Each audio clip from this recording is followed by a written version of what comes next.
Hello there, this is LEGO Dynasty, and today I'm bringing you guys my review of the LEGO Star Wars Bespin Duel. It is set in number 75294, comes with 295 pieces, and is rated ages 18 and up. Now this is a retired set, but when it retailed, which I will get into, it retailed for $39.99 in the US and $49.99 Canadian. Now, the reason I bring that up is this was actually meant to be a convention exclusive at specifically Comic-Con, but when COVID happened, they decided to release what product they had online, and so it was released in some markets such as US and Canada, and I believe in Europe as well, in very limited quantities and sold out very quickly. So that's kind of the story of this set. Now, without further ado, let's get into this review, starting with the box. Now, taking a look at the box, of course, it's in the all-black 18-plus box art with a sort of white light emanating behind this set, which makes sense. Of course, this released at the very start of 18-plus sets coming into fruition, so it was one of the first ones, and looks pretty nice. Taking a look at the back, you can see the scene this set is specifically based off of course, being the I Am Your Father. And you can see the dimensions of the set, 20 centimeters or 8 inches tall from the base to the top, and then 23 centimeters or 9 inches across. And it looks very nice, as you can see there. Now taking a look at the manual, and as you can see, even compared to our current 18-plus style manuals, it was actually the box art reprinted on basically, and was in the all black, which looked very nice, and this is still one of the manuals definitely felt still very premium quality to me. Now, there was no advertising of any other sets in the back, which makes sense as, again, it was supposed to be a free gift of purchase and wasn't originally intended, or not a free gift of purchase, I'd say, but sold at a convention-specific place, not online on LEGO. But when COVID happened, LEGO changed their minds and wanted to sell the product. Quickly taking a look at the extra pieces I was left with following the build, and you have some nice, studs and Technic pieces, a couple of lightsabers, including, of course, a more chrome one and a regular one, and of course, one of Darth Vader's apparatuses. Taking a look at our first minifigure in the set, we have Luke in his Bespin outfit, looking pretty nice in his sort of tan jumpsuit here. Definitely pretty nice. Got some light printing, no arm printing, and some decent back printing, as you can see there. And of course, also has his sort of shocked face to find out Darth Vader is his father. Definitely a very interesting face print for Luke, but I think it works. Take a look at our next minifigure. We have, of course, Darth Vader, and this is the standard Vader we've been getting for years now. Obviously got arm printing, leg printing, the whole 9 yards. Has the updated face and a helmet with the dual sort of pieces here to create it. Looks pretty nice. Obviously got the scarring on the back there, and lifting up his cape to reveal his back printing just like that rather than taking it all off. Definitely looks very nice, as you can see there. So your standard Darth Vader, but still definitely a nice one. Now taking a look at the platform here from Bespin, where of course Vader delivers his iconic line of "I am your father," and it looks really nice. This is sort of a diorama before dioramas even were out yet. It's definitely pretty nice.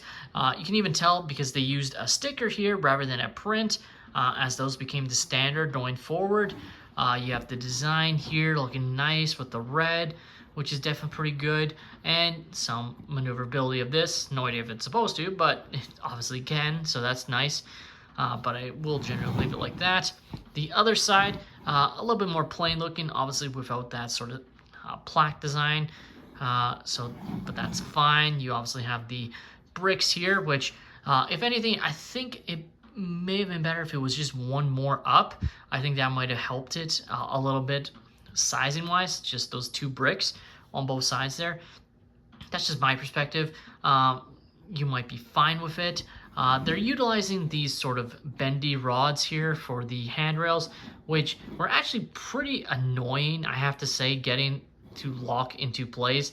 And I don't even think it looks that great, if I'm being honest with you. Like, it's very hard to get it to line up the way it shows it in the manual, just with how they have these parts. So that's really my only knock on the build itself. But there's obviously plenty of space for your characters. You can have Darth Vader fighting against Luke, of course, before he loses his hand, just like that. So you can definitely have some fun there. And of course have Luke, be holding on, and you would just have to remove his hand, of course, to be more scene accurate, I guess. But for the time being, I think this is fine, as Darth Vader delivers his iconic quote to him.